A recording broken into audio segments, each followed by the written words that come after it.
দেখো এখানে কিন্তু আমি লুট বক্স থেকে লুট করতেছি, আর লুট করার মধ্যে আমার 3টা টিমমেট চলে যায়। নিয়ে যাব বিদেশ থেকে ডাউনলোড করার জন্য।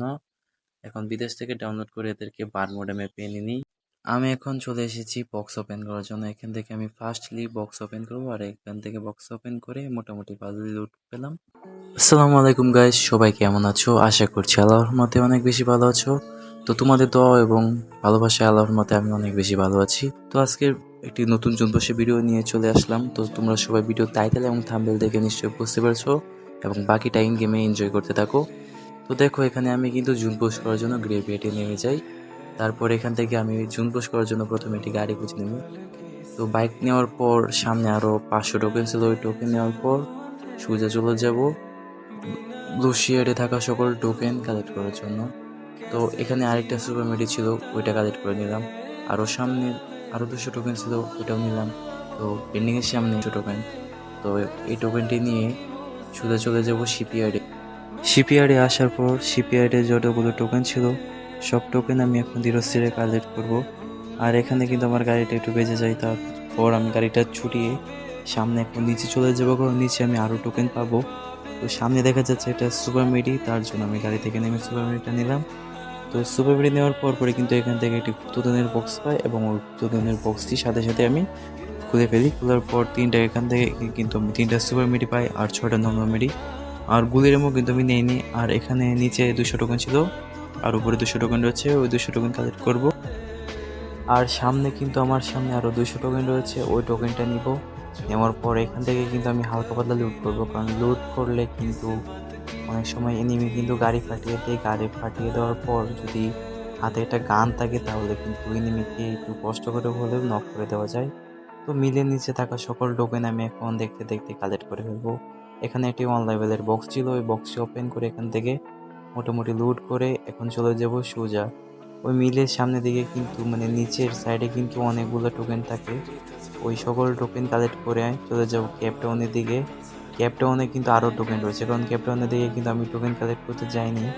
তো এখন দেখতে দেখতে আমি মিলের নিচে টোকেন খেয়ে চলে যাচ্ছি ক্যাপটাউনের দিকে। ক্যাপটাউনের দিকে যাওয়ার আগে সামনের বাড়িটা থেকে কিন্তু আমি আরও 200 টোকেন পাবো। ওই 200 টোকেন নেওয়ার পর ক্যাপটাউনের নিচে যতগুলো টোকেন রয়েছে আমি কিন্তু দেখতে দেখতে সব টোকেন এখন কালেক্ট করব। আর এখন কিন্তু আমি জুনের বাহির দিয়ে টোকেন কালেক্ট করছি। তো সামনে আরও 200 টোকেন রয়েছে। আর দেখো সামনে এটা কি কাহিনী, আমি কিন্তু সুপারম্যানের মতো এটার ভিতর দিয়ে চলে যাই। একদম ওয়াও ছিল বিষয়টা। তো এখান দিয়ে আমি এখন সেফ জোন টাচ করে একটা নর্মাল ইনহেলার মেরে নিই। আর আমার কাছে দেখতে দেখতে 7600 টোকেন হয়ে যায়। তো সামনে ঘরে থাকা আরও 200 টোকেন রয়েছে, ওই টোকেন কালেক্ট করে উপরে চলে যাবো, কারণ উপরে আরও 200 টোকেন রয়েছে, ওই টোকেনটি খাবো। আমার সামনে কিন্তু গড়টিতে আরও 200 টোকেন ছিল, সামনে ওই টোকেনটি কালেক্ট করে নিচে চলে যাব, কারণ এই নিচের সাইডে কিন্তু আরও 200 টোকেন পাবো।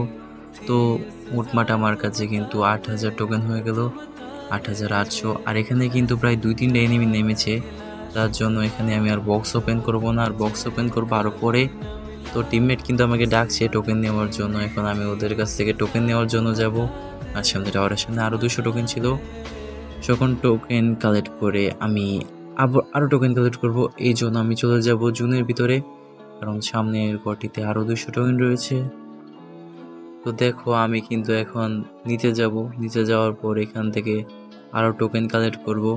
তো এখানে কিন্তু একটা এনিমি লুটবক্স ছিল, এখান থেকে আমি প্রায় 2-3টা নর্মাল মিডি আর একটা সুপার মিডি পাই। আর এখানে কিন্তু আমি মোটামুটি হালকা পাতলা টোকেন কালেক্ট করে এখন চলে যাব সেফ জোনের ভিতর, কারণ এখন আমার সেফ জোন টাচ করতে হবে। সেফ জোন টাচ করার পর আমার টিমমেটদের কাছ থেকে টোকেন নিতে হবে। তো টোকেন নেওয়ার পর আমি বক্স খুলবো, আর বক্স না খুললে তো মিডি পাবো না, লাস্ট জোনে একবার হলেও রিভাইভ দেওয়া লাগবে, তো রিভাইভও দিতে পারবো না। তো এখান থেকে আমি এখন চলে আসি পড়েছি আমার টিমমেটের কাছে, ওরা আমাকে ডাকছিল অনেকক্ষণ যাবো টোকেন নেওয়ার জন্য। এখানে কিন্তু তারা একে একে টোকেন দেওয়ার জন্য সবাই রেডি হচ্ছিল, আর এখানে কিন্তু একটা এনিমি এসে যায়। আর সামনে কিন্তু এখানে আমার জন্য টোকেন ফেলাই, টোকেন নেওয়ার পর আমার কাছে মোটমাট 17 টোকেন হয়ে যায়। আর এই সব টোকেন নিয়ে কিন্তু আমি এখন বক্স খুলবো। আর বক্স খোলার আগে এখানে একটা লুট বক্স ছিল, আমার টিমমেটে এনিমিকে মেরেছিল, আর লুট বক্স থেকে কিন্তু আমি হালকা পাতলা লুট করে চলে যাবো বক্স ওপেন করার জন্য।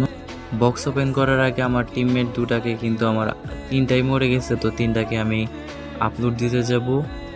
এদেরকে কিন্তু এনিমি কাকু একদম চাঁদে দেশে পাঠিয়ে দিয়েছে। চাঁদে দেশ থেকে নিয়ে আসার জন্য আমি এখন বেন্ডিংয়ে চলে যাব। এখান থেকে ওদেরকে রিভাইভ দিয়ে একটা সুপার মেডি শপ থেকে কিনে চলে যাব সেফ জোন টাচ করার জন্য। সেফ জোন টাচ করার পরেই কিন্তু আমার বক্স খোলার বেলা।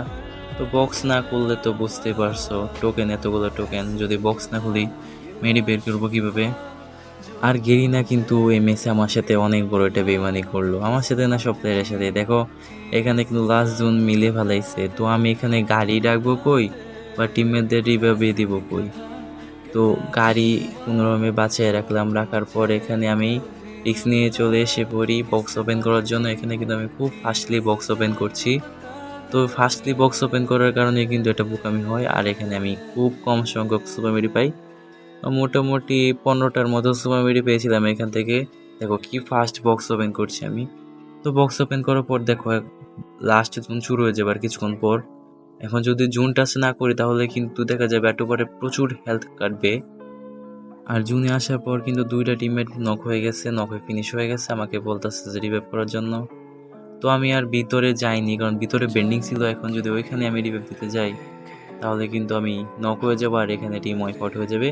তো তার জন্য কিন্তু আমি এই বেন্ডিংটাতে এসে পড়ি। আর এটা লাস্ট জুন, দেখো ভাই কি পরিমাণ হেলথ কাটছে। তো এত পরিমাণ হেলথ কাটে এখন জুন।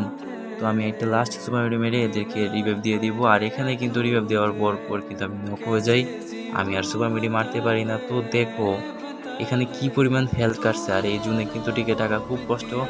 আর এগুলো কিন্তু সব ছিল র্যান্ডম টিমমেট আমার। এদেরকে বলতেছি একসাথে খেলো, এরা কিন্তু একসাথে খেলছে না, যার কারণে একটু অসুবিধা হচ্ছে। আর দেখো এরা কি পাক না, এক একটা এক এক দেশে রয়েছে। আমি বলতেছি যে সব একসাথে খেলো একসাথে খেলো, তো এরা কিন্তু জুনের বাইরে শেষ হয়ে গেছে একটা টিমে। ওদেরকে বলতেছি তোমরা নিজেরা নিজেদেরকে হিল দেও একজন আরেকজনকে, তাহলেই হবে। তো দেখো ওই প্লেয়ারটা কিন্তু স্পাইডারম্যানের মতো খেলা করছে। আমি বলতেছি এখান থেকে বের হলেই মায়ের খেয়ে ভাই, এখান থেকে বের হলো না। তো এখানে কিন্তু 2টা মিলে একটা টিমমেট এনিমি টিমমেটকে নক করে দিয়েছে। আর এটা জানি সব থেকে কি কিনছে। তো এখন দেখো এটার কাছে কিন্তু অস্কর গান চলে এসেছে। তো অস্কর গান দিয়ে এটাকে হেডশট না বডি শটে কিন্তু 2টাকে নক করে দিল। আর সাথে সাথে ও নক। এখানে কিন্তু একে নিমি চাচ্ছু রাইডেন ক্যারেক্টার ছেড়ে দিয়েছিল। আর মজা করছি, এটা অস্কর নয়, এটা স্কার। একটু ফানির জন্য বললাম এই বিষয়টা। তো দেখো এখানে কিন্তু এনিমি কাকু আমাদের উপর নির্যাতন করা শুরু করেছে। আমার একটা টিমমেটকে কিন্তু অলরেডি নক করে ফিনিশও দিয়েছে। তারপর লাস্টে 1v1 কিন্তু একটা ফাইট হবে। এখানে কিন্তু এখনো 3টা প্লেয়ার লাইভ।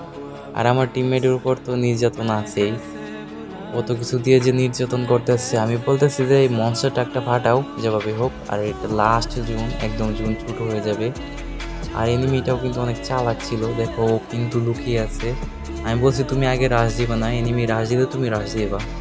তো এখানে কিন্তু চুপি চুপি খেলা হচ্ছে। আর ওই প্লেয়ারটা কিন্তু এখন দেখো রাশ দিবে। আর আমি বলতেছি যে তুমি আগে রাশ দিবে না কখনো, ও রাশ দিক তারপর তুমি। পরে দেখো ও কিন্তু স্কাইলার ছেড়ে দেয় আমার টিমমেট। তারপর ও রাশ দিতে গেলে কিন্তু এখানে এনিমি তাকে মেরে দেয়। আর এখানে ম্যাচটা বুঝা ছাড়া হয়ে যায়। তো তোমাদের কাছে ভিডিওটা কেমন লেগেছে কমেন্ট করে অবশ্যই জানাবে।